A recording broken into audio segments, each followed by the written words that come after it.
Hi there, esteemed audience, and welcome to another episode of Middle Grade Ninja.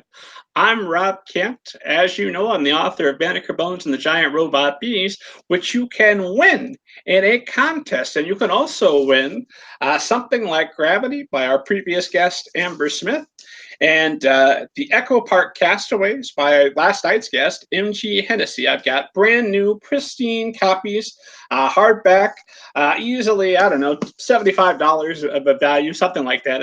It's a good deal. So all you have to do to win both of these books, plus your choice of any of my books that you can see here behind me, any of my books, I'll sign it for you. And send it directly to you. And all you have to do to win this is go to YouTube and subscribe to the channel Rob Kent. Subscribe by August 15th. And on August 15th, at midnight, well, let's be realistic, it's going to be August 16th. But August 16th, that morning, I will print up our list of subscribers. I will have my 5-year-old attack it with a marker. Whichever one he selects, that's the most impartial way I know to select. And that person will get a message from me, and we'll figure out where you want these books sent. So head to YouTube. Rob Kent is the channel. If you can't find me that way, just search for Middle Grade Ninja. We're going to come right up. And you might want to check that out anyway. We've been putting up shorter clips from our previous episodes. As you know, we've had a lot of great guests on. So we've got shorter clips of literary agents, authors, publishing professionals, talking about what you want to hear about, which is how to be a better writer, how to be a better publisher, all the information you want, and you can get it in short, digestible clips. Check it out. It's YouTube. Search for Middle Grade Ninja. If you want a free book now, if you cannot wait, you can get my book, Banneker Bones and the Giant Robot Bees, as an ebook for free. Free to download whenever you're watching or listening to this, wherever fine ebooks are sold. Also available in paperback and audiobook. And then once you're hooked on the series, check out Banneker Bones and the Alligator People, also available in paperback and ebook. And get ready for a third, as of yet untitled, Banneker Bones adventure. So catch up with me there. If you prefer more of a horror story, I write horror novels under the super secret pen name Robert Kent. You can check out All Together Now, a zombie story, which is a young adult novel, and All Right Now, a short zombie story. So if you like The Walking Dead, if you're sad that the comic series has come to an end, which I am, I'm devastated that we're out of Walking Dead. No worries, I got you covered. Check out All Together Now, a zombie story. And also check out the Book of David, which is a 5-volume serial novel. You can get chapter 1 of the Book of David, the first volume in that serial novel, for free as an ebook, free to download whenever you're watching or listening to this, wherever fine ebooks are sold. As always, check us out at middlegradeninja.com. Got interviews with hundreds of different authors, publishing professionals, just about anybody you'd want to read, guest posts by fabulous authors and publishing professionals as well, plus the back catalog of all the episodes from the show, updates about future shows, updates about me and what I've got going on, and anything else you might want to know. So middlegradeninja.com. Tonight, we are so fortunate. We are going to be talking with Debbie Dadey, which I am absolutely thrilled that she's here. Debbie, how are you this evening? Fine. How are you, Rob? I could not be more thrilled to talk with you. If you would just give the esteemed audience kind of an overview of your background and your career in publishing so that, yeah, let's start there. Well, you know, I'm ancient, so I've been in for a while. I was a first grade teacher, and then I was a school librarian. And of course, the thing that I loved the most was sharing books with kids. So like a lot of people, I had that dream, maybe, you know, I could write a book and people might read it. I thought that would be pretty exciting. So I wrote this story. It was really bad, called My Dad Snores a Lot. And I even sent it out. It was rejected quickly. But about that same time, I met this lady who taught at my school, Marsha Jones. And we were exercising one day after school in this weight room that our school had, because it was also for went through high school. And we were just pumping iron and talking about books because we both love to read. And she said to me, you know what, Debbie, we could write a book together. It'd be easy, she said. So the very next day we sat down at our school, in our school cafeteria, and we started writing together. Wow, so you're hearing that, authors. That's tonight's big tip. work out with other authors, get inspired. I need to do a lot more of that working out, but I was very blessed. Marsha and I wrote, I guess, almost 100 books together. So it worked out. It's been a fruitful partnership. We wrote and sold over about 100 books together, so we were very lucky. So did you sell that first book that you wrote together? No, we did not. The first book we wrote together, I believe it was called Plain White Bunnies. And it was about this girl who had plain white tennis shoes and she wanted fancy tennis shoes. And we never sold that one, but we kept trying. We actually wrote for about 1.5 years before we sold our first story. And you know, we felt pretty lucky because I had a friend who at the time had written for about 17 years and she had never she didn't sell a book until she'd written for 17 years. So I know we were very lucky. We were just kind of at the right place at the right time. So how did you go about getting started? Did you reach out to an agent right away? Did you have to go on the query go round for a while? What was the process like from between you writing your better book than the Plain White Bunnies and getting it published? Well, we kept writing every day, practicing every day, and then we actually had a bad day. And we were kidding around and said, you know, if we were some kind of monster teacher, all the kids would pay attention to us. And that kind of morphed into this vampire teacher. And we wrote that story that turned out to be called Vampires Don't Wear Polka Dots. And we mailed it off to a couple, I think the third publisher we mailed it to was Scholastic. And we just sent it unsolicited. We didn't have an agent. And somehow or another, the title caught somebody's eye and the reader actually read it and said, hey, you might want to look at this, to an editor. I think it was Eva Moore. And we were just so lucky that they called us. I was actually in my library putting books away on the shelf because I was a librarian at the time. And the editor said, you know, we really like your book. We want to buy it and make it, you know, publish it. And I was so excited. I danced on the tabletop in my library. Yeah, Marsha came in for lunch and just so happened they called around lunchtime. We were going to go to the cafeteria together. And I was like, you want to buy our book? And she was like, ah! We were trying to be real cool, you know, but we were like, ah! So it was pretty exciting for us. Oh yeah, I can't even imagine how happy and thrilling that must have been to get a phone call like that from Scholastic, and it certainly has turned out to work very well for them. Because I believe I read that that went on to become what's the official title of the series? Is the Baylor School Kids Adventures? Yeah, The Adventures of the Bailey School Kids. Okay. And that's one of the top 3 selling series of all time for Scholastic, isn't it? Yeah, I read that too. So guess so. There were 51 numbered books in the series, and then there were super specials and holiday specials. They had 2 spin-off series, the Bailey City Monsters and the Bailey School Kids Junior Chapter books. So we wrote a lot of stories about the Bailey School Kids. So I think that's a trick. You really need to like your characters because you might have them around for a long time if you were lucky like we were. So how did that happen? As best as you could tell us, what year are we talking about? First of all, for when Vampires Don't Wear Polka Dots was accepted. Well, Vampires Don't Wear Polka Dots came out in 1990, and then it took a while to get the second book published. We had to rewrite it about 3 times. That was Werewolves Don't Go to Summer Camp. And we thought, well, you know, we did it once, maybe we could do it again, but then they kept rejecting it. And finally we got it right and they bought it from us. And I think the fact that Vampires Don't Wear Polka Dots, when it did come out, it sold 250,000 copies the first month it was out. And so I think that kind of gave them a little jump to maybe buy our second one. So we had to turn some heads, sure.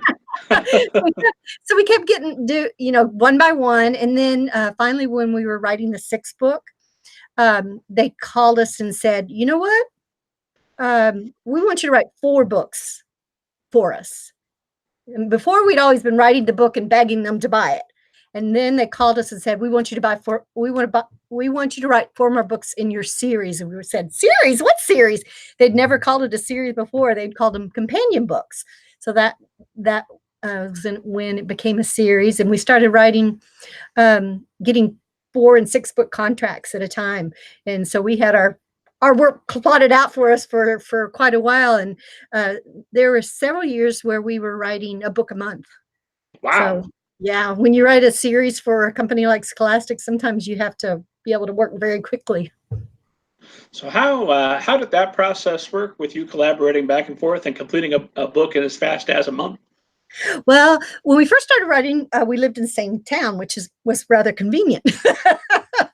We lived in Lexington, Kentucky. We taught at a school called Sayre School, and we sat down and we would work at our lunch periods. We'd work after school. We'd take homework home and bring it back, and we would talk out our story. Sometimes we'd even act out our story to say, well, what should happen next? What could the kid do? And we'd kind of pretend we were the kids, and maybe even sit down at their desk and pretend what a kid might do in a certain situation. But then my husband finished his doctorate and got a job in Texas. And we thought, oh, this is it. We'll never be able to write another book again. I can remember the tearful hugs on my front porch that this was the end of our writing career. And that was when we got the call from Scholastic saying, we want you to write 4 more books in your series. Oh, it was that early in the collaboration. Wow. Yeah, with the 6th book. And so we said, well, we're going to have to find a way to do it long distance. So we started what we call the hot potato method of writing. We would one of us would start the story, and I kind of like to start them. So I would start a lot of them, and I would do a couple of chapters, and then I would send them back to Marsha. And in those days, believe it or not, we had to fax it. And she would read it and make some suggestions or changes, which is what we did with we kind of worked as each other's editors. And she'd make some suggestions and changes, and then she'd write a couple more chapters, and she'd hot potato it back to me. So we went back and forth like that until we finished the book. And then since we were editing each other's work, oftentimes there wasn't a lot of editing for our actual editor to do, because we were kind of doing it for her. So that helped the process. And we would start by making an outline of what the story was going to be about, so that our editor could look at it and say, well, that's not going to work, or yeah, I like this. And so she would help us plot the story out with that outline, so that the process of writing would go faster. Because if we were going in the wrong direction, she could tell us right away, and we would fix it before we even started writing. So you were doing that outline before you even hot potatoed it once? Oh yeah. We always work from an outline, and I do when I write by myself as well. So many questions about your process with that. We'll start with the outline. What does the outline look like? How detailed do you get? What's the typical length? Let me see if I have one right here. Here's one for a book that comes out in 2021. This is, you can see, I don't know if you can tell, but it's just a sentence or two for each chapter. So basically, I just get a general idea of what's going to happen in that chapter. And I know some people who do a real thorough outline. I mean, their outline is almost as big as their book. And I can't do that, because I figure, well, I've already told everything I wanted to say in the outline. So I have to keep my outlines pretty brief and just give myself room to kind of play around with what happens in the story. And then do you have a consistent word count or number of chapters? How do you know when you've got enough book? Well, when we first wrote the Bailey School Kids book, we were writing our story, and we got to chapter 13, and we said, oh, this is perfect. A vampire book must have 13 chapters. So we always strived for 13 chapters, and that's around that area is what I work for when I write my chapter books, which is what I mostly write. And usually between 6,000, 8,000 words or so. But mostly I strive for 3 pages per chapter, because a kid told me one time that's all a chapter should have. Only 3 pages. So that's what we strive for. That's what I strive for. And so I kind of work on that structure a little bit. And when you're outlining, do you plan cliffhangers for each chapter along the way, or does that come as you're writing, or do you always want to have a cliffhanger or something there at the end of the chapter? Oh, I love to have cliffhangers, but I don't really plot that out or put that in my outline. I just, as I'm writing, hopefully I'll come to a place I'm like, oh, this is a great place to end the chapter. Gotcha. So, What's your favorite chapter ending? Do you have one? oh, my favorite chapter ending. Uh, when I visit schools, I talk about the writing process with some of the particularly older kids, like fourth and fifth graders. I'll say, and her hand reached out and grabbed her. End of chapter. I don't even know if that's in one of my books or not, but I always say that when I talk about cliffhangers with kids. The hand reached out and grabbed her. That's it. You can't possibly put that book down after that. You got to find out what happened. And you do it quickly, and all the kids jump. So, So when you're doing 4, 5, 6 books in a contract, when you're outlining, do you do all the outlines first, or how far ahead do you plan, or is it just one book at a time? well, for like a series proposal, I would come up with like a little paragraph about each book that would be in the series, and like a general synopsis of kind of global of what the series would be about. So I would hopefully sell that series on just a little paragraph about what the story is about. So I wouldn't, in most cases, I wouldn't have like a full outline or anything. And then once you get going, is it just one book at a time? Oh, well, it's always nice if it's more than one cell at a time.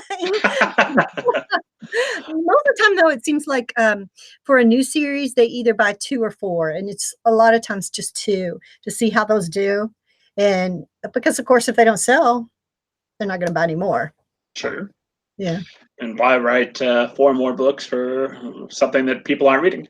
Not Well, that I'm sure you've never had that problem. I'm talking about other writers that might impact.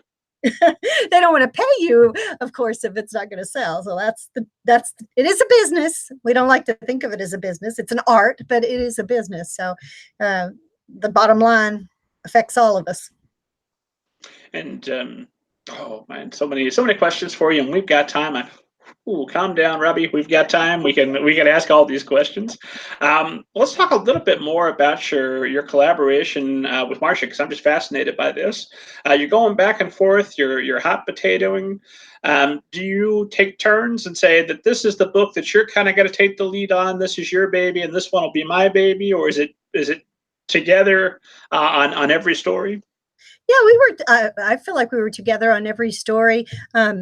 Maybe if one of us felt strongly that the story should go this way, especially in the beginning, we were like, okay, she must know what she's talking about. I think that kind of helped us to keep going, because when you're writing by yourself, it's so easy to get, oh, I can't do it, I'm just going to give up, But when you're writing with a partner, you do have to compromise, but they also give you a little bit of encouragement to keep you going.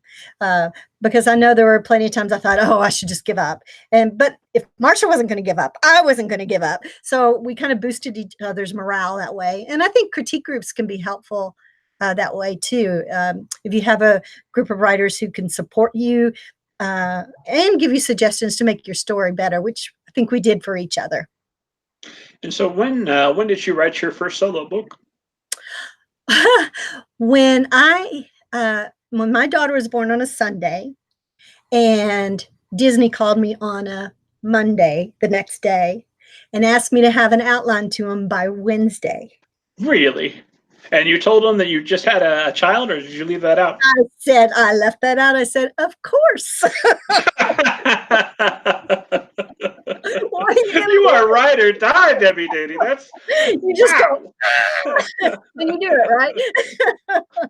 Oh, I never want to hear an excuse from one of my writing students ever again about why they can't write. That's incredible. Oh, baby, oh what? Don't be a wimp, right? I guess not. No, that was not easy. I won't say that it was easy. It was definitely not easy. But you do it. No, I don't, but Debbie Davy does. Yeah, that was crazy. That was the first thing I wrote. Do you write every day then? I don't work on Sunday and Saturday. Is family day or work in the yard day. But throughout the week, I get up at usually about 6. And depends on how late my dogs sleep. And I do social media and email until about 7 or 7:30, and then I start work.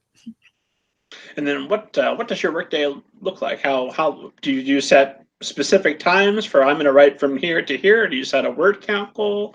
How do you keep yourself on task? Well, it's a lot easier now because I'm an empty nester, sadly. but but I strive for 3 pages a day, which doesn't sound like much, but 3 pages a day throughout the year certainly adds up. Well, So that's a whole chapter, yeah. yeah, that's my goal for a day. But I don't have a set period of time, but I do pretty much work all day now. Breaks well, I have to have my 10 o'clock break to take the dogs for a walk, and my lunch break, and then my 2 or 3 o'clock break to take the dogs out. I usually end up in work about 4, but I've had something I've been working on that I've been working some at night too, but I usually don't do that. Gotcha. And then are you just drafting during the day, or do you draft and then revise, or? Usually what I do is whatever I write, like day 1, day 2, I'll go back and rewrite that, see what I can do to make it better, and then that'll lead me into the next part of the story. Okay. So you always leave yourself, that's another reason to come up with a good cliffhanger, or close as you can get to one for a chapter, right? So you've got something to go on the next day.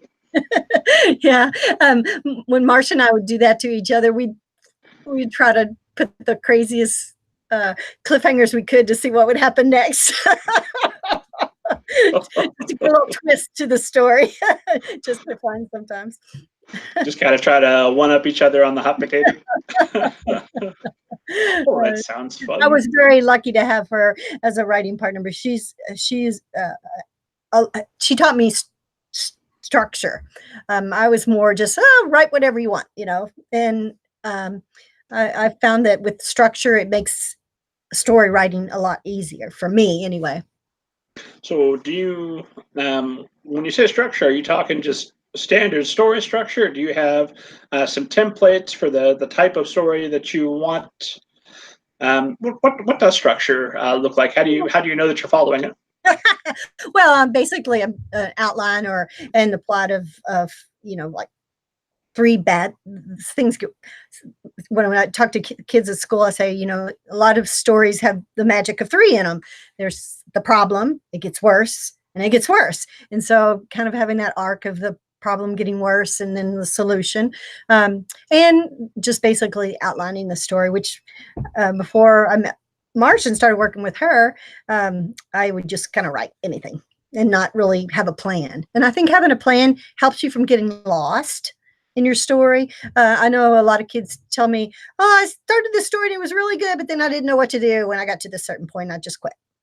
And I think a lot of that happens a lot with writers, because if you don't plan ahead of time and you don't know where your story is going, you might get lost along the way somewhere.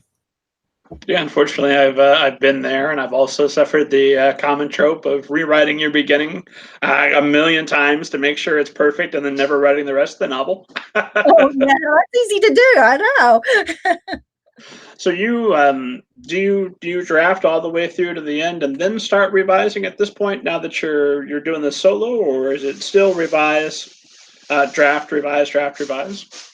Yeah, I draft, revise, but not extensively. For when I'm working through the story, I just do like edits and real glaring problems of editing. But then after I'm finished, then I'll try to do more of a global revision. Actually, I was supposed to do a talk on revision on my Facebook page, Debbie Dadey Facebook page, and on my author page, and on Monday, and my modem just decided to go out right then. Oh no! And so I didn't do that. It was a series I'm doing, or will finish up. I'm gonna schedule it for the 17th of this month at 7 o'clock Eastern time to finish up this series I've called Writing Comes Alive on Facebook Live, and it was on revision. So that's been making me think about revision a little bit, but I will be talking about that on that the 17th at 7 of this month. And is that something that anybody can hop on Facebook and join? I think there were going to be 6 of them, and this will be the 6th one, if I'm not mistaken, maybe 7. And all the other ones are on there, and I'll do that last one on the 17th at 7 Eastern time. And give the link one more time. Just my Facebook page, my author page, Debbie Dadey. Beautiful. So there you go, esteemed audience. You now have a date, the 17th at 7. You better be there. You don't want to miss this. Can you give us just a little taste, just a little preview of what we can look forward to hearing about with revision? Oh, well, I put on my Facebook page, people might like to check it out, some filter words. And that's actually what I was working on in the story that today I was going through filter words like, what are some other filter words? See, hear, words that maybe don't really could be, other words could make it come alive more. Instead of words that taking you out of your character, maybe words that bring you into character, if that makes any sense. If Mary sees something, that takes you out of the story. But if we just see what Mary sees, like the dog ran at me, instead of Mary sees a dog run at her. Okay, sure, that makes sense. So that sort of thing is one of the things I'm going to be chatting about. So the idea there that now we're seeing the same thing that Mary's seeing, as opposed to being reminded that Mary is a character that's interacting with the big world. Yeah. So taking away that buffer brings us more into the story, and that's what I was working on today with a very different story that I've been working on. Very cool. I don't think I've ever heard that, Tit. That's fascinating. What are some other things that you're watching out for that would take us out of the story? Oh dear. Let's see here. You're gonna make me think at 8:30 at night. I was doing that a long time ago.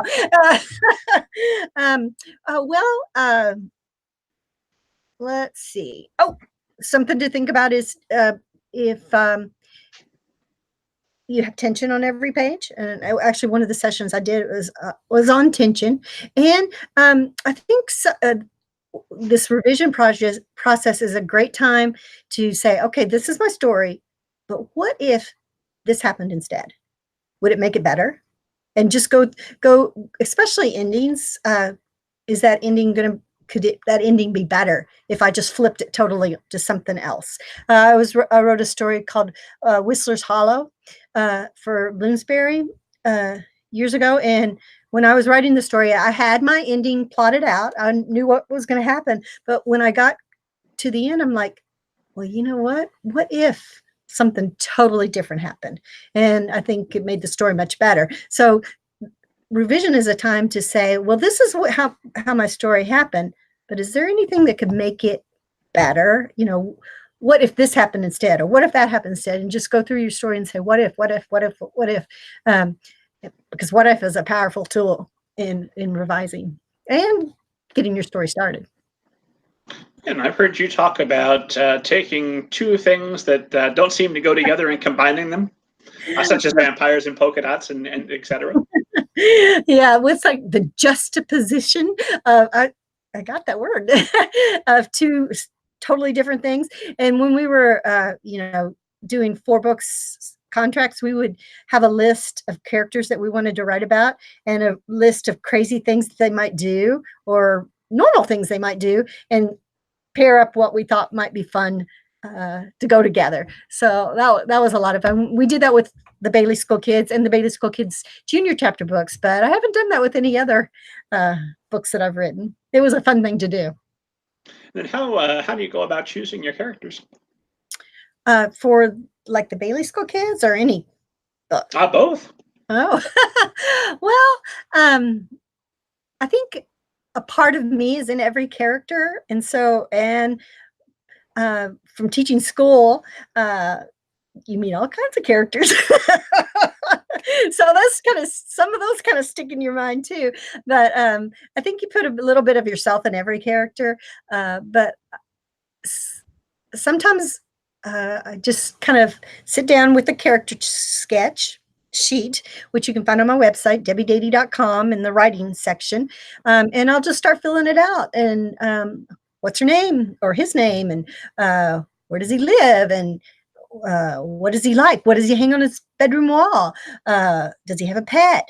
Has he ever had a birthday party? And you just sort of grow this character and let him come alive with your pen and pencil. So you sit down and you figure out not every last thing you're going to know about the character, but you figure out all those attributes ahead of time, and you know who this person is going into the story. Right before I even started. Cool. That sounds so much more convenient than what I do. I should I'm gonna go to your website. I'm gonna download that character sheet and give that a try. Yeah, it's a real simple one, and you can always add to it. But I think it's helpful because it gives you kind of a starting point. Like you said, you're going to add to it as you learn more about your character. And if you write 51 books about your character, you're bound to learn a lot about your character. And you know, as your character grows and you learn more about them, you jot more down on your character sketch. So knowing that that's always a potential possibility, are you writing always leaving possibilities open, not closing doors as much as you can? No, I try to give it all I've got. I don't try to close. I don't try to hold anything back, because who knows if there'll be anything next. Because that's the thing about being a writer, isn't it? You sell this book and you never know if you're going to sell another one. Oh, I think we can safely assume that Debbie Dadey will be able to sell more books at this You never point. know. You never How many do you know? I was trying to come up with a number. I couldn't even count them. Do you know how many books you have published at this moment? 168 stories that I've sold to traditional publishers. Wow. Think about 40, over 42 million copies. Wow. So when did it hit you that oh my God, I am really a writer? Was it just that first moment dancing on the cafeteria, or was it later on? You can't get much better than dancing on the library table. Well, I guess when I was at a book signing and this kid looked up at me and said, "You wrote this book?" And I was like, "Yeah, I did." That was pretty great. And when was how early in your career was that? Well, you know what? When Marsha and I worked so hard, we went to every bookstore within, I don't know, a couple 100 miles radius. And, you know, at the beginning, there were tumbleweeds rolling through. And very gradually it built and built. And that it was probably pretty early in our career that happened. But so that was when that happens, it's a very nice thing. And we get fan letters from kids all over the world who are wonderful supporters of our work. So that's always encouraging. What's your favorite reader reaction to something you've written? Oh, there was a little boy in Indiana. Oh, Evansville, wonderful. Indiana. And I live in where do I live? I live in Tennessee now. I've lived in a lot of places. It's hard to keep up. But I visited a school in Evansville, Indiana, and there was a little boy who was out in the hallway crying. He was crying because I came to his school. The problem was he expected Eddie, Melody, Howie, and Liza, the characters from the Bailey School Kids, to be visiting that day. He didn't want me. He wanted those characters because he thought they were real. Because to him, they were real. I mean, I felt kind of bad, but but I felt very good too, because he really thought those characters were real, and you know, our books brought them to life to him. That was pretty special. Yeah, I can't even imagine. That's fantastic. I mean, sad, kind of, but also wonderful. Oh, oh no. Then, what was my question for? It's gone right out of my head.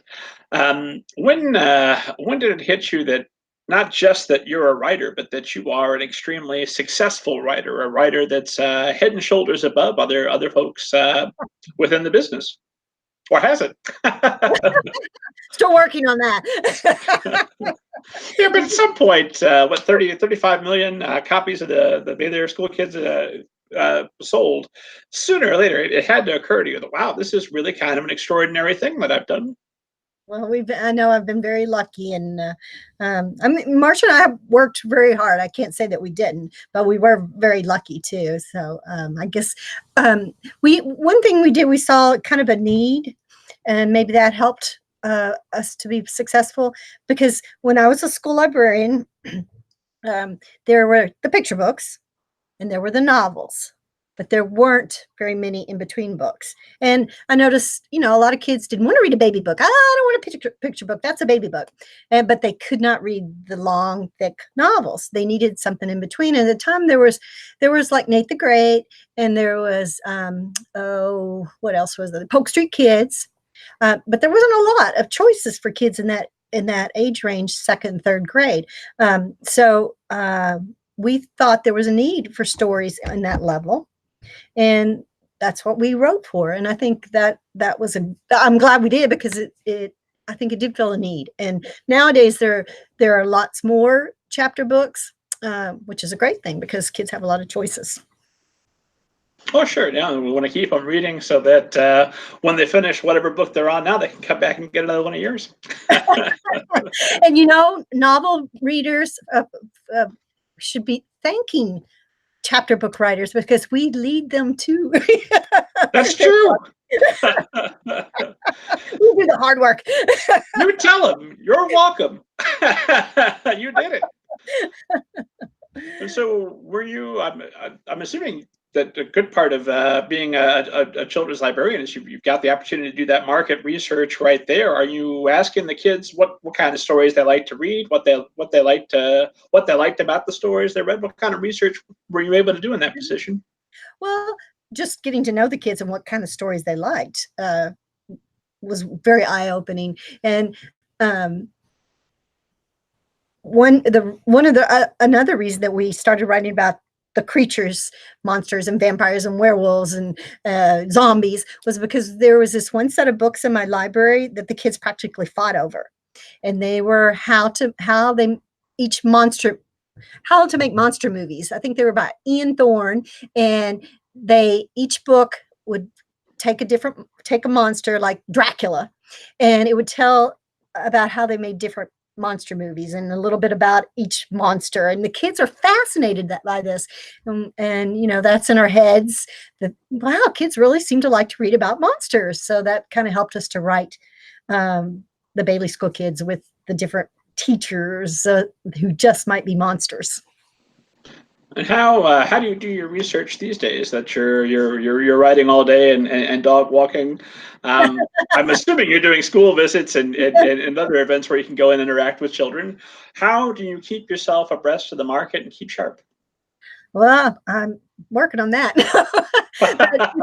With my new series, Mermaid Tales, I do a lot of research of different ocean creatures and ocean concepts, because each book actually centers around a different creature. My newest one is called The Narwhal Problem. So I got to learn everything I could about narwhals, and some of that I put into the story, but some of it just helped me to write the story. So I never thought I would be such a ocean nerd, but I love it. It's just a fascinating world, and it's a pleasure to be able to write about it and put some facts into the story that hopefully kids will learn a little bit about the ocean as they're having a good time, hopefully, reading a fiction story. So what was it that brought you to mermaids and said, that's it, that's my next book? And I think there are 22 in the series. Is that right? Am I remembering that correctly? Well, number 19 just came out. I have contracted to 22, though. Okay. we'll see about what happens after that. But I'm working on number 21 right now, which will come out in 2021. Oh, what happened was, I had to remember your question. What happened was, out of the blue, I got an email through my website, because on my website, there's a place where adults can write me. There's also a place where kids can write me. And on the Kids Talk page, I answer every one of those kids' letters on my website in the Debbie Talks. But this was through the adult only, where adults can contact me. And she said, I know this is kind of strange. Was an editor from Simon and Schuster, but would you like to write a series for me? And I love to write. So I'm like, well, I'm intrigued. What did you have in mind? And we went back and forth, and she said that she thought mermaids was the next big thing. And I said, I like mermaids. So I did brainstorming for about 6 months, building the world and the character sketches and a story arc for the first 4 books, which I sold 4, I believe, if I'm not mistaken. I think I sold 4, and 2 came out together, and then 2 more came out together. But yeah, I worked on it for about 6 months before she finally said, yeah, let's go with this. So for 6 months, what kind of research are you doing? Are you just online? Are you out in the ocean scuba diving? Or? Well, the ocean is a great place to do research, but I do a lot of book research, online research, centering on the character. With my newest book, The Narwhal Problem, I actually contacted a person who's an expert in narwhals, because I wanted to know what that that tooth was, what was used for. And there are a couple of other questions I asked, and she was so kind. Dr. Kristen Ladry, I believe is her name, and she helped me out.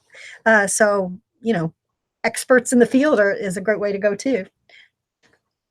Makes sense. And then when you're approaching the story, you said you had your first 4 books already planned and outlined, and then they come back and they say, we want more. Is it just 4 more at that point, or they say, let's go to 22? I believe it was 4 more. Oh yeah, that would have been nice. 22 right away. No, I believe it was 4 more, and then I would come up with a little paragraph about what each book would be about, and I would give them more than 4. Hopefully so they buy more than 4, but usually no. But they could choose which ones they like the best. Gotcha. So you're pitching multiple stories set within the universe, and then they let you know which ones pop. Right. Makes sense. And then once you've written your initial arc, how do you expand that? How do you make room for another 4 stories? Well, I don't know. I mean, you've done it. Well, if anybody would know, it's got to be you. Well, you have their character, you know what they like and what they don't like, and so that helps you to build on something else that could happen to them naturally in a 3rd grade classroom, because the mermaids in this series are in 3rd grade. And if you know anything about elementary school, you know some of the things that happen in elementary school: spelling tests, math quizzes, field trips, and you can use that to kind of springboard into different ideas. So life, gives you ideas. Sometimes your research gives you ideas. Like when I'm researching narwhals, I might find another creature. Oh, this would be so cool to write about. How could this happen in a story form? So do you keep like an idea folder or a journal, or Oh, where yeah. do you store those? That thick of ideas. I think one of these days it would be fun to write about this. So anytime you've got an idea and you stick it in there, and you're covered for the foreseeable future. Yeah, and so the dream is, you get that call from an editor. Would you write me something? And they're like, well, I just have an idea right here. Some of them are good, some of them are bad. And do you keep an ideal reader in mind?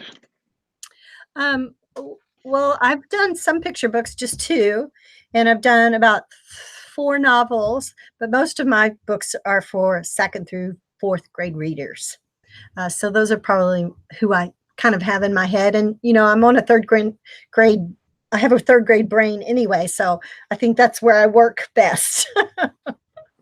You're the person for the job. You you were training before you became a writer.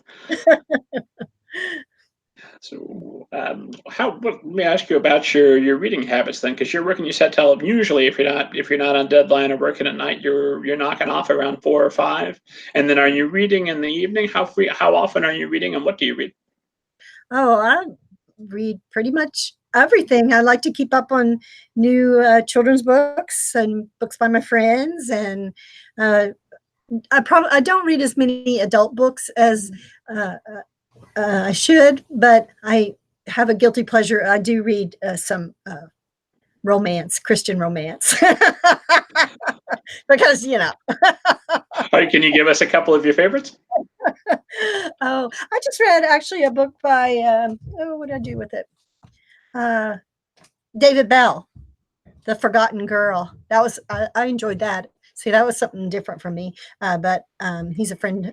He's a husband of a friend of mine. So, and I enjoyed that book.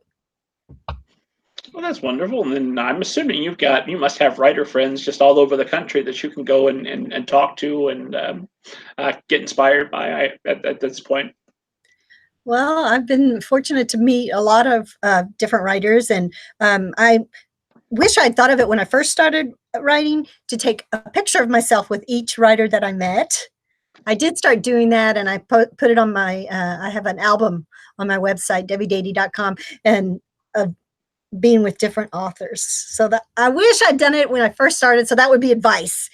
When you first start writing, every time you meet an author, take your picture with them, so you'll have that for posterity. Well, I just do an entire podcast episode with them. There we go. There you go. I'm going to remember my chat with Debbie Dadey. You're much more technical than I am. And what did I want to ask you? I wanted to ask you about. You said you have a critique group. How long have you been with your critique group?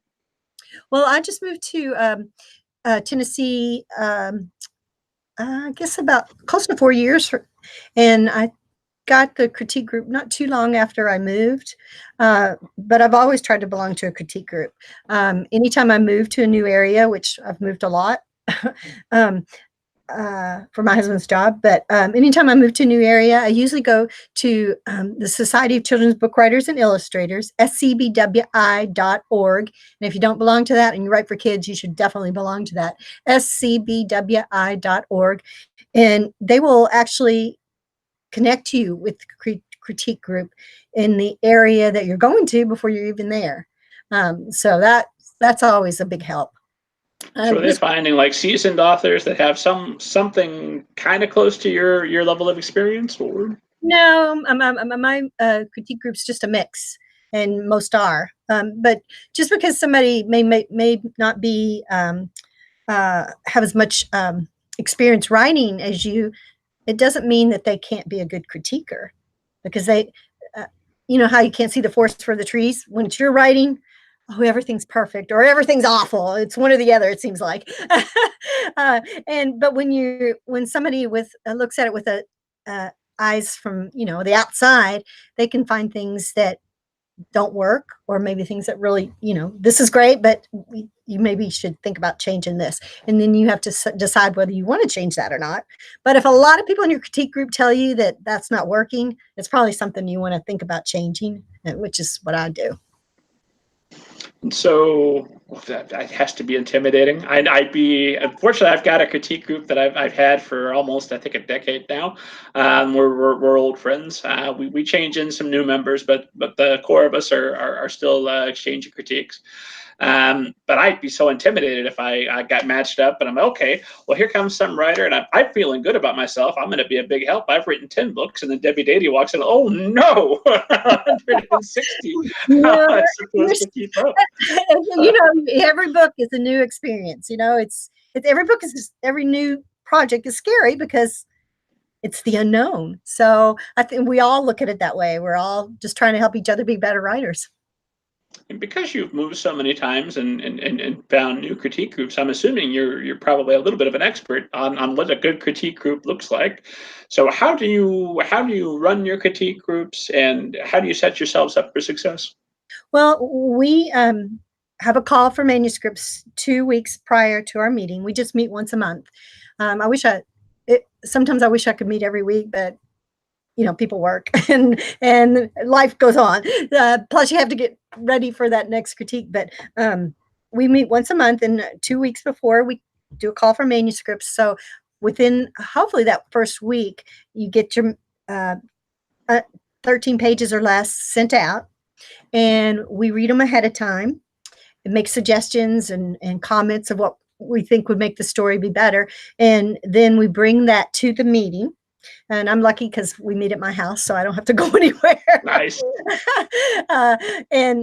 We go just kind of around in a circle saying, okay, whoever got theirs in first gets the first critique, and we'll tell them what works, what doesn't work, and suggestions maybe for how it could be better. And the rule is supposed to be that you don't say a word while you're being critiqued, because you don't get to say a word to the editor. You don't get to say to your editor, oh, well, what I meant was, no, you have to stand on what's written on the page. And so we try to be quiet while we're being critiqued, and then we take that back to our computer and the next day, and we decide what we're going to change and what we're going to keep, and what advice we liked and what advice we didn't like. That's a good rule. The person being critiqued not being able to speak. That's a rule I'm very heavy on enforcing. That's a good one. Yeah. Especially when it's me, because I want to lawyer my stories. Like, no, you didn't understand my secret genius. Let me explain it to you now. Like I said, you don't get to tell them, if your book is published, you don't get to tell the reader what you meant. What your story is just what's on the page, and so you have to go with that. Yeah, for better or for worse. So how many people are we talking? What's a good sized critique group? Well, my critique group has just 4 people. But I think if you get too much bigger than that, it's kind of hard to get everybody adequate time in an evening, because we meet in an evening. But I've been in much bigger critique groups where we actually broke up into tables and critiqued, had lots of different critiques going on. But the small is kind of nice, but whatever works for you. How many people are in your critique group? At the moment, I believe it's 5. Yeah, I think 4 or 5 is probably a good number. And then we just do one person's manuscript. We do a full manuscript, and then we get a month out to do it. And you said 13 pages is what you're doing for everybody in the group is presenting 13 pages or less. So you send a whole story, and everybody. Oh yeah! Wow. Ooh, my critique group might fall over if I suggest that. Well, you know what? I'm the bad boy. I will do partials. So I'll do 100, 150 pages as a part of the story, and then I'll do the second half, because that way I know what's working, what's not working as I'm finishing. So I'm not writing myself in the corners. Hopefully, they've been pretty good about steering me right and keeping me from making terrible decisions. But for somebody like you, where you've got 22 books that you're writing for Mermaid Tales, and you're so prolific, is 13 pages a month, is that enough to keep up with your pace of writing? Well, I do work on something different too. I usually have a couple projects going at a time. So I'll have the project that's being critiqued. I have another project that I'm working on too. Gotcha. That's got to help the sting a little bit if you've got something else that you're working on, so it's not your precious, your whole heart on the page. Or does it still hurt? Yeah, it is still precious. It's hard. I have had more rejections than I care to admit. I write a lot, so. No, Debbie, I need you to tell me that if I write enough books and do this for long enough, that pain goes away. Tell me that. I'm sorry to say it does not go away, but But I think one thing that having the experience that I've had, it does hopefully get my books looked at more than just being tossed on the, submission file or the slush pile. But it's still, this book still has to be good to be sold. It has to have a good story, and if it doesn't have that, you're not going to sell it. So that's the trick. We really have a really good story. How do you evaluate going in whether or not you've got a really good story, or can you? Most of the time I have to kind of play with it, and sometimes my agent says, no, that's not any good. But most of the time, I think if you have an idea that you're really excited about, it's probably a good idea. Because if you're excited about it, hopefully somebody else is going to be excited about it. And how do you know when you're genuinely excited versus hoping to be excited because you've already written some things? Because you can't wait to start it. That's a good answer. That makes sense. Oh gosh, what was my next question for you? What's kept you going? We're coming up almost 30 years. You said 1990 was the start. Because I'm sure that even with all of your success, that it's publishing, I'm sure there've been some ups and some downs and some hard times somewhere in there. Or did you manage to get through a 30-year career and then there weren't? Oh yeah, no problem. Well, I think the biggest change in the 30 years that I've been writing is probably all the self-published books. Because of course there wasn't such a thing really when I first started writing. Maybe some vanity presses, but nothing like on the scale that we see now with books online. And so that, I think that's a big difference that I've seen in the 30 years I've been publishing. I have some of my books that have gone out of print because it happens. I have put up as ebooks and a book about writing that my friend Marsha and I wrote for Writer's Digest, which was originally called Story Sparkers. We rewrote the entire book and we put it up on Amazon, and it's now called Writing for Kids: The Ultimate Guide. And that book is everything that I know about writing. And everything that Marsha knows about writing put together. Writing for Kids: The Ultimate Guide. And actually, it's kind of a good thing to write about writing or to talk about writing. I'm getting ready to go to the Tennessee Writers, what's it called? Tennessee Writers Workshop, I believe, in Nashville coming up. It's on my website. But it forces me, when I prepare a talk about a certain subject, it forces me to think, now, am I really doing that? I need to do that more. Or I haven't done that in a long time. I should do that. That really help. That would really make my story better. So I think talking about writing can be a good thing, but sometimes you can talk too much and you have to actually stop talking and do the writing.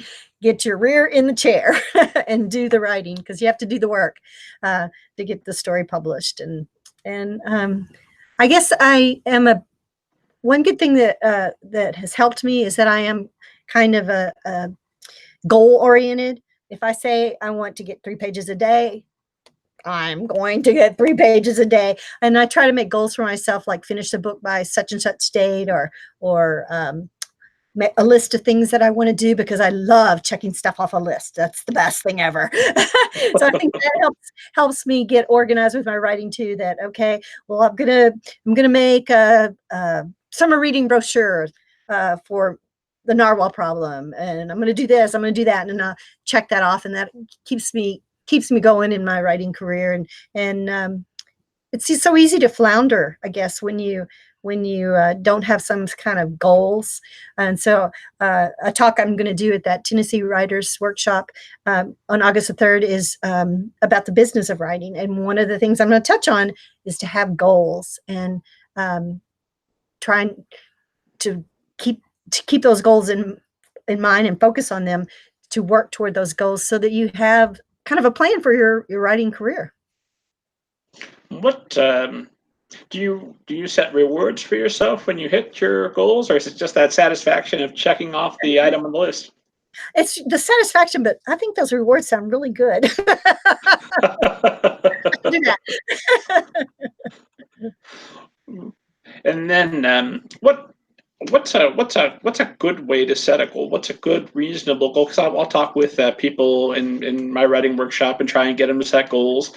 And sometimes they'll just, the first session I have them all write a goal down. They'll just copy down what I wrote from the syllabus as I think is a reasonable goal. But okay, but that's my goal for you. What do you want to do? So how does a writer set a reasonable goal and hold themselves accountable?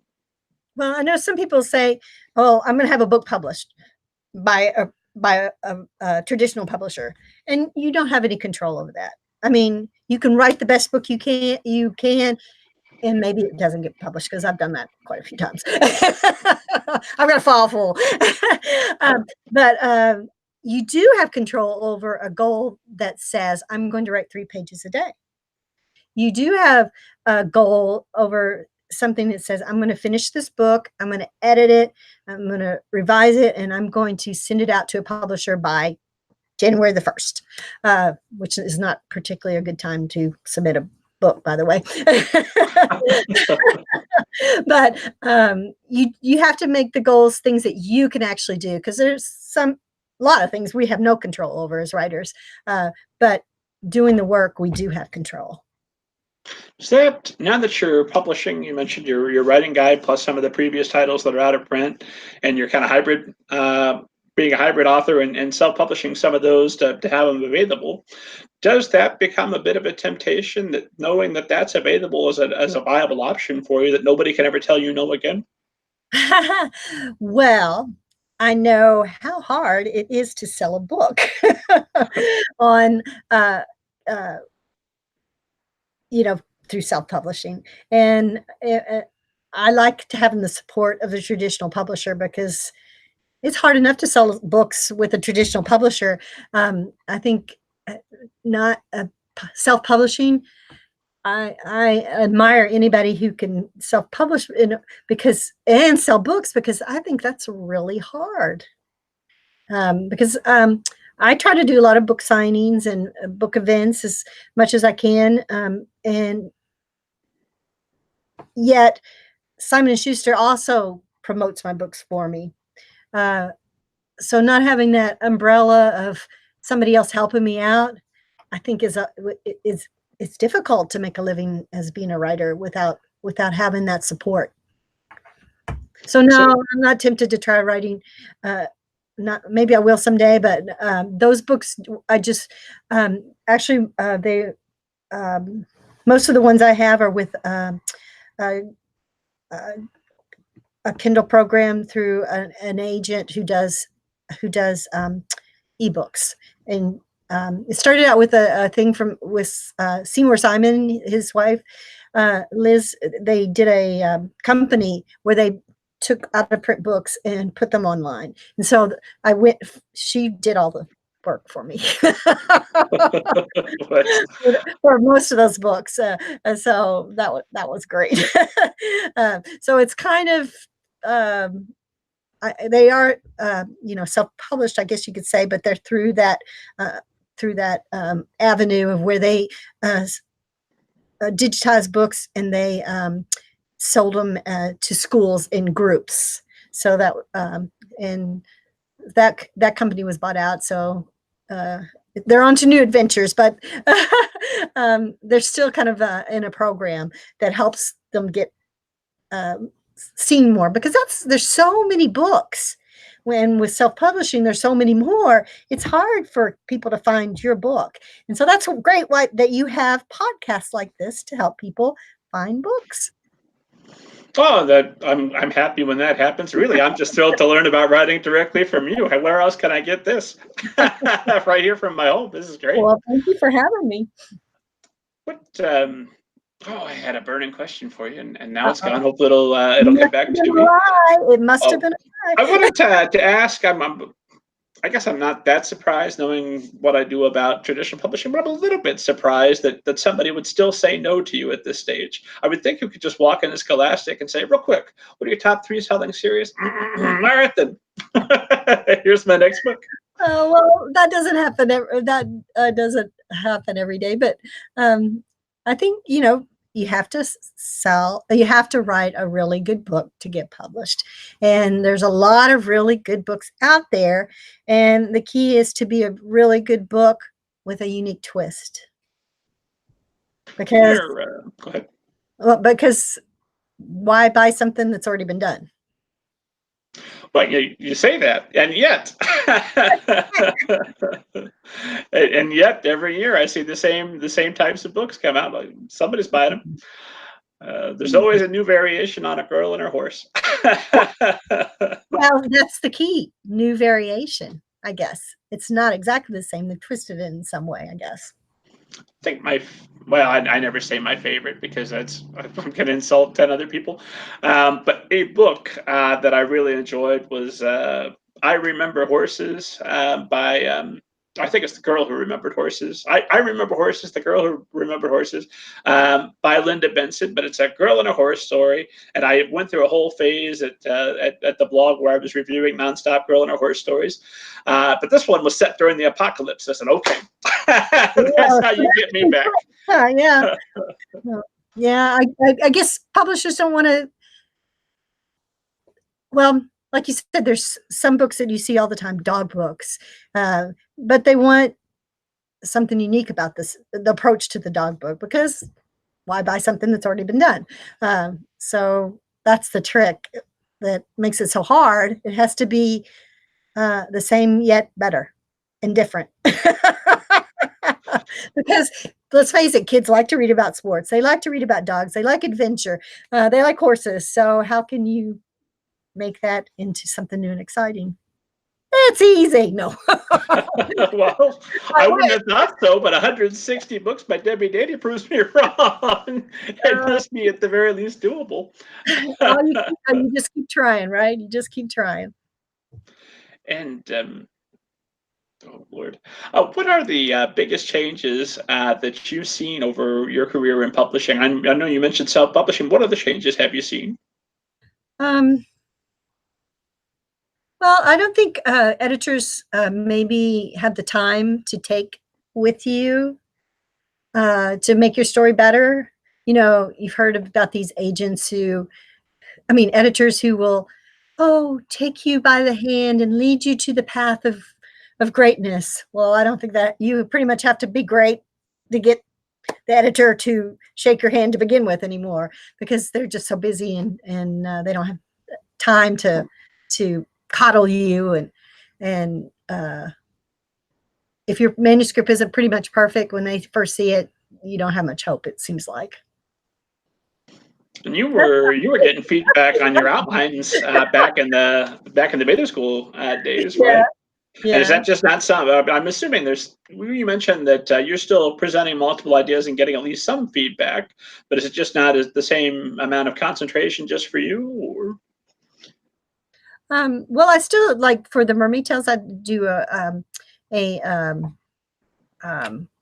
outline and get the same feedback from my editor, which is wonderful. But I'm just talking about globally. It doesn't seem like the editors have that same time and energy to put into perhaps growing a really good writer.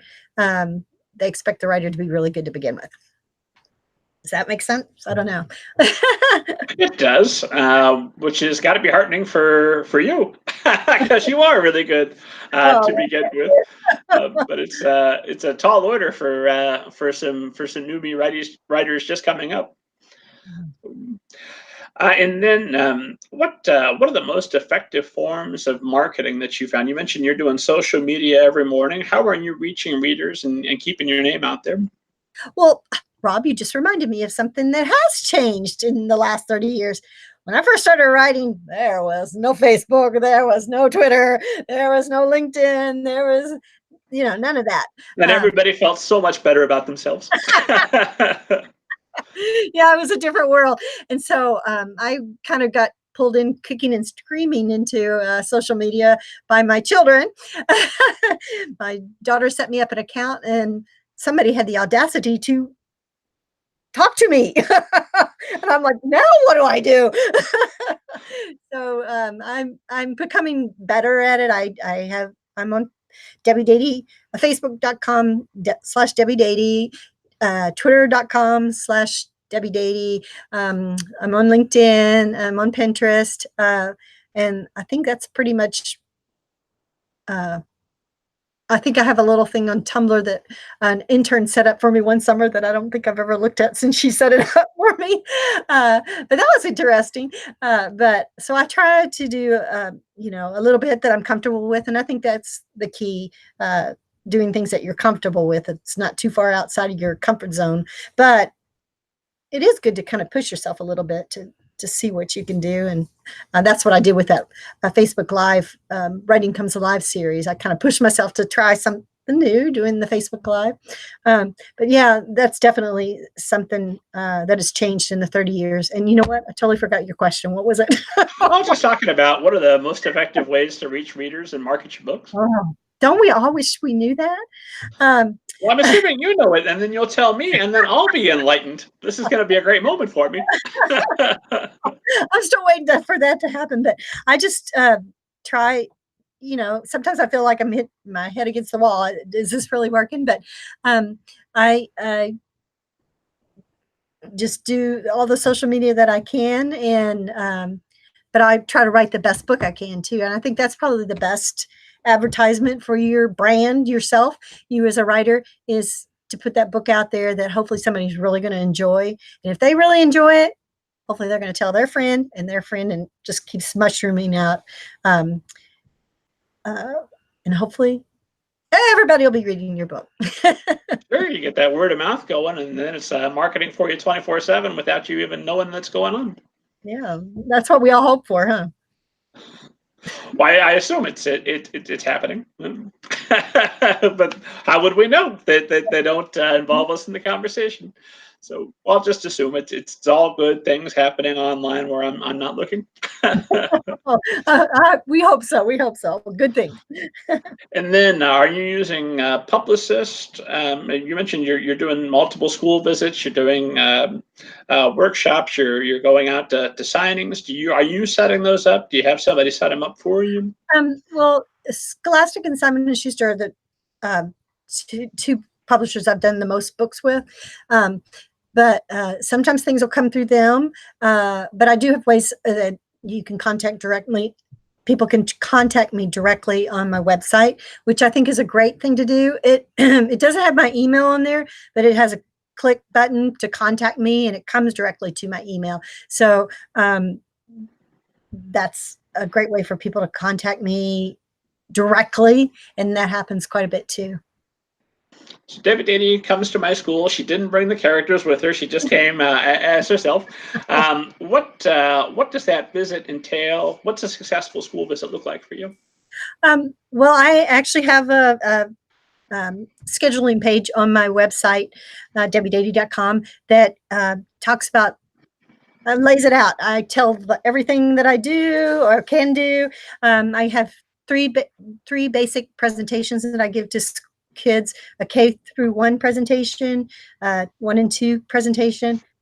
Wait a minute, a 2 and 3 presentation, and a 4 and 5, 4th and 5th grade presentation. And I try to spell out everything about the school visit so that all a school has to do, or a teacher or a librarian has to do, is look at it, and they'll know everything they need to know. But they can contact me directly on that page so that I can clarify anything that needs clarifying. So you come to the classroom, you come to the auditorium, and you've got years of experience now as an author, as well as originally a librarian and a teacher. How do you win over an audience of children, and how do you keep them engaged through your presentation? Well, I pretty much do handstands. No. Before. But I sing for the younger kids. I juggle or pretend to juggle. I involve kids in the presentation, and I tell stories. because kids like to hear stories. You tell stories related to things that you've written, or and how the books came to be, and things like that. And then, but let's make sure we knock this out before I'm terrible about forgetting. We get too excited talking about all this writer stuff. Debbie Dadey, have you ever seen a flying saucer, and do you believe in them? Well, I had a book come out last year called Fairy Chase, and back of this book there is a quote by John Lennon, because in the book the aunt uses that quote to give to her niece, and the quote is, let's see if I can find it. It says, from John Lennon, "I believe in everything until it's disproved. So I believe in fairies, the myths, dragons. It all exists, even if it's in your mind. So yes, I believe in flying saucers." I've even written some stories about aliens. Marsha Jones and I wrote Aliens Don't. Let's see, what was the first alien? Oh, Aliens Don't Wear Braces. Martians Don't Take Temperatures, and we wrote a alien super special as well. So we had a lot of fun with aliens. But you haven't actually seen one at this date? You know, we were driving, my husband and I were driving after midnight mass one year to go visit my family. It was pitch black, cold, the windshield was frosting up, and we saw this light moving across the sky. And we just knew that it was an alien. So who knows? Maybe it was. And you came to in a field 4 hours later and had strange dreams forever that have haunted you, right? If that happened, I don't remember it. And then, what are your favorite books, and what authors have most influenced your writing? Wow.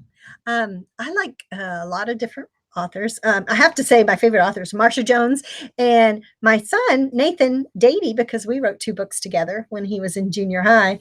We wrote a book called Slime Wars and Slime Time. So 2 favorites right there. I enjoy lots of different kinds of books. I liked the Cinder series. I love Richard Peck's books. I like books with some history in them, but I like all kinds of books. I like funny books. I'm pretty eclectic in the type of books that I like to read. Are there some specific middle grade authors that you try to emulate, or at this point have you got your voice down? You know what you're doing, and it's a Debbie Dadey original? Well, sure, I'd like to. I read a book, I'm thinking, oh, I wish I could write a book that good. But you know, you just have to write the book that you feel comfortable with, that it's in your voice. And I think people say, oh, I have to find my voice. But if you write, you do find your voice. You just, whatever comes out, that is your voice. And you can kind of adapt it a little bit with word choice. But when I visit schools, I also point to a couple of kids. I say, and she could tell a story that nobody else in this room can tell. And he could come up with ideas that nobody else in the world could come up with. And I think instead of trying to be like somebody else, you have to be what's true to you, and to write the story that you were meant to tell. Ooh, that sounded pretty good, didn't it? It did sound pretty good. Let's put that on a t-shirt. And oh gosh, what was mine? Now I'm thinking about what a great t-shirts that's going to make. I'm gonna put those up on the website next week.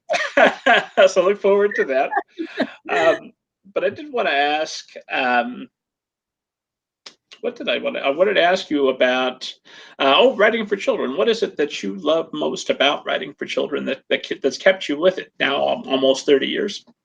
Well, when I visit schools, it is so cool to be telling a part of the story, and you just see the kids kind of like rising up just to be right with you in that story. That is, I love that. That's amazing. And so sharing stories with kids is wonderful. But also just coming up with ideas. if I could sit in this chair all day long and just come up with ideas for stories, that would be great. I think that is so fun. I love coming up with story ideas.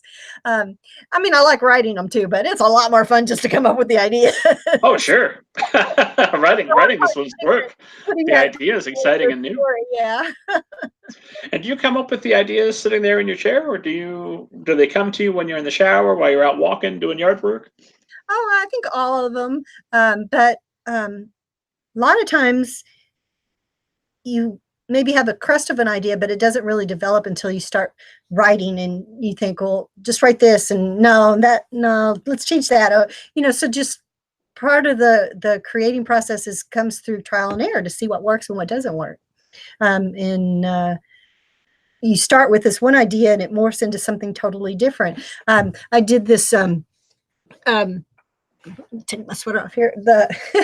I did this idea for a story that I sent to my agent, and she read it and she came up with a totally unique outlook on what I had written. And I'm like, oh, I didn't think about that, but I like it. So sometimes, getting some feedback from somebody else can help you kind of adjust your idea to make it better. Yeah, unfortunately, or fortunately, I suppose that happens to me all the time, where I think I've got a brilliant idea, and then I'll tell it to one of my critique partners, somebody I trust, and they say, "Oh, that sounds just like this book." And then I'll go and I'll read that book, and yeah, sure does. Okay, well, let's see if we can put a Rob Can't spin on this, make it an original story. That happens a lot, I think, unfortunately, because, well, they say every story's been told. Theoretically. Yeah. So how do we make it different? That's the trick, and unique and fun and exciting. And I know Scholastic puts out a survey every year of the types of books that kids like, and it's always adventure and funny books. So if you can have a funny adventure book, woo! You're set. There you go. So I always strive for books that hopefully kids will want to read, even the most reluctant readers. As a matter of fact, my logo says books for reluctant readers, because I've always had a soft spot in my heart for that kid who came into my library and just did not want to get a book. And I think there is a book for every kid. And it doesn't matter if it's a book that I've written or a book that you've written, a book that somebody else has written. There is a book for that kid. We just have to find the right book and match them up. So that's how we need all different kinds of books. How do you try to entice the reluctant reader and win them over? Well, of course, getting some high concept thing like a mermaid will bring some kids will just read it because it's a mermaid, so that's a draw. Or maybe having a creature like a shark. Putting some kids will be drawn in because of creatures. A dog, you said, horse. You've got those high concept ideas, and maybe put a twist with them to draw them in. But once they open the book, and the page is too hard for them, or it's just not exciting to them, then that's not going to work. So you have to have the action on every page of a kid's book, I think. And how do you monitor your language to make sure that you're staying age appropriate throughout? Well, Rob, I believe I told you that I'm on a third grade level here. That's true. If you're always at a third grade level, I guess you're covered. That's not true. You use the word juxtaposition this very conversation. I even said it right. But if you use Word, you can just quickly check your spelling, and it'll tell you your word level. And so you can go through your story and see if it's your word level is too high, your grade level is too high. You can look for words that maybe you can have a simpler word, or if there are two words, one's harder and one's easier, I'm going to choose the easier one, just because that's how I roll. And when you write for second, third, and maybe fourth graders, you want to use the word that gets it across as simply and as succinctly as possible. So when you're coming up with an idea, I have to believe 160 books in that your idea is going to be better tested just right off the bat than an idea that I or somebody that's earlier in their career might have. What are some common things that you can test against your idea that would rule that out and say, no, I've gone down that road before. That idea is going to be a loser. Let me focus on either turning that into something better. How do you know a good idea when you see one?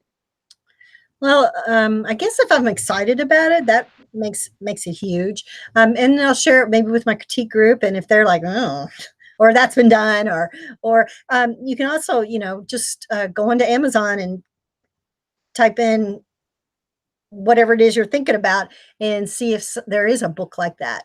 And if there is a book like that and it was done 50 years ago, you have to say, well, maybe it's time for a new one, or maybe there's a reason it hasn't been done in 50 years. Maybe it's not that good of an idea. I do look on Amazon to see, if there's books in that area that I'm thinking about, if it's something I really want to pursue. And then, oh Lord, I had a question and now it's gone. This is happening frequently. I got to drink some more coffee. No, not as sharp as I need to be. Goodness. That's what my grandmother used to say. Lily Bailey, which is where the Bailey School kids got their name, she used to say, if you forgot something, it must have been a lie. Must have been. No, I remembered. I know what I wanted to ask you, because at this point, seasoned pro that you are, you have to go to events and see these newbie writers coming along. What are the things that you've seen some of these newbie writers doing that what are the pitfalls that you see people that just don't have your experience doing and falling short? Well, I know something that I did, and I think every writer does it because maybe it's just a rite of passage. The giraffe with the neck too tall, the elephant with the ears too big, or uh,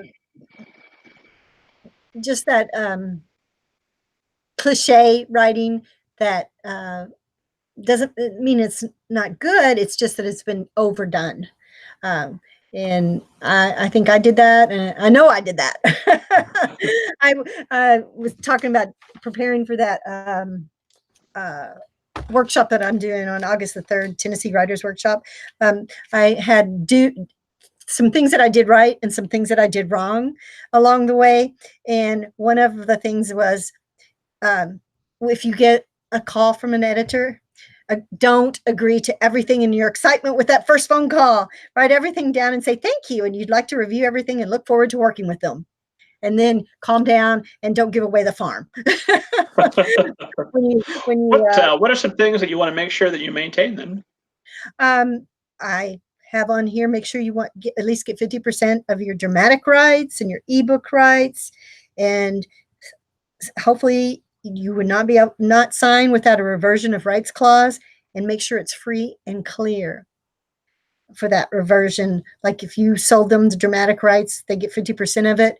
And the book goes out of print, those rights will come back to you, or you can get those rights, because in this day and age, dramatic rights are really a big thing. So the more you can retain of those, the better. And never sign a contract when your royalties are bundled. If you sell 4 books and they want to bundle the royalties all in one package, don't do that. That's really bad. I've done that. Don't do that. What's the consequence of doing that? So if your books are bundled in a royalty package, so the first book comes out and it doesn't sell very well, maybe. The second book comes out and it sells better, but it's still not enough to pay off the advance for the first book or the second book. So you still haven't earned any other money. So if it's accounted separately, then the first book comes out, and if let's say you make a few dollars over your advance, you're going to get some more money. But if it's bundled together, you might not get any money ever, or you might not get any money until the 4th book starts earning out. So that was don't do that. So you write 4 books for one advance. And don't sign it without a print date of when it's going to be printed. And some things to do. is to always ask for more money and more free copies. And other things too, but Send me free copies with money in them. more free copies. That's an easy thing. So you should always ask for that. And I've been told you should always ask for a little bit more money too, because maybe they might give it to you. You never know. Oh, yeah, who's going to come at you with their best offer first, right? There you go. We can all dream. Do you use a literary agent at this point, or do you pretty well know what you're doing with the contracts? My agent is Elizabeth Bennett at Transatlantic. And no, I don't know what I'm doing. It could have fooled me. I learned a few things along the way, but it's nice to have an agent. I did not have an agent until I'd sold 90 books. Wow. And so that's Marsha and I got the same agent with Writer's House when we had after we sold 90 books. But so you can do it without an agent, but I think it's easier to in this day and age to have an agent if you can. And if you don't mind sharing, what are some other mistakes that you maybe made along the way that we could point out for writers to avoid? I wish I had was more tech savvy and like you. That would have been nice. And I've never done a blog.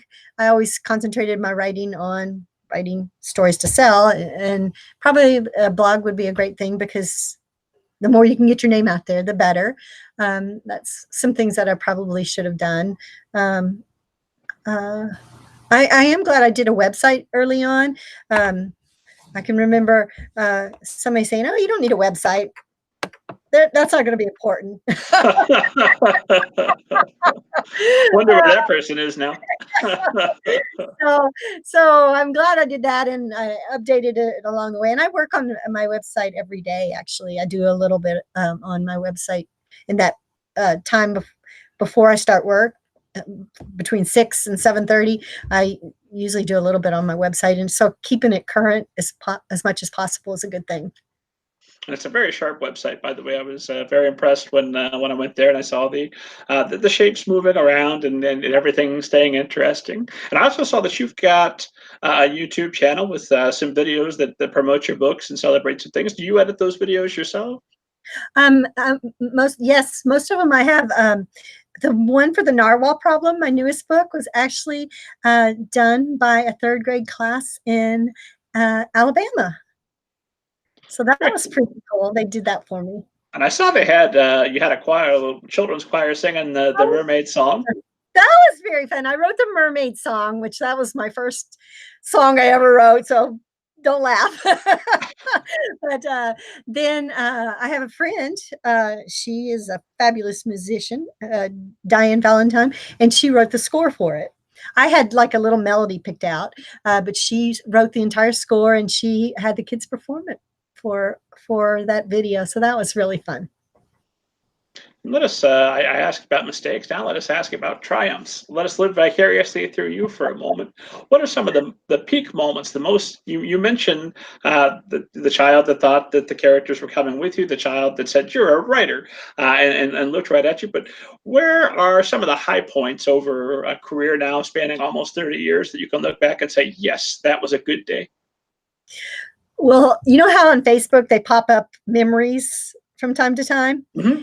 Not too long ago, there was a memory that popped up of me standing on top of a bus in New York City reading my story to kids. I was like, this is the best thing ever. that was a pretty cool moment. And I've just been really lucky to have a lot of cool moments. I was invited to Egypt to visit school in Egypt, and I was able to take my oldest son with me on that trip. So that was a pretty good moment to be able to share that trip with him. I've just been really blessed and really lucky. Debbie, I could talk your head off all night, but I won't, because I know you've got to get up tomorrow and you've got to get your social media updated and get right to the writing, and I don't want to keep you from it. So I will ask you this question as kind of a catch-all. What is the one piece of advice or multiple pieces of advice that you wish you had known back almost 30 years ago going into this that maybe would have made things a lot easier for you?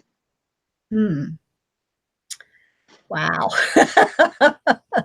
I think joining scbwi.org, having a critique group, and writing as much as you can, and taking maybe classes if you can. One thing that I've never done that I still want to do is take acting classes, because I've heard that that helps you with characterization and being able to step into your character a little bit more. That's one thing I would like to do. So I would recommend that. And of course, reading everything you can about writing and going to SCBWI conferences are wonderful. I was in Kentucky when I first started writing, and I don't know if the Mid-South chapter of SCBWI was in place at that time, but I never got to go to any of the conferences.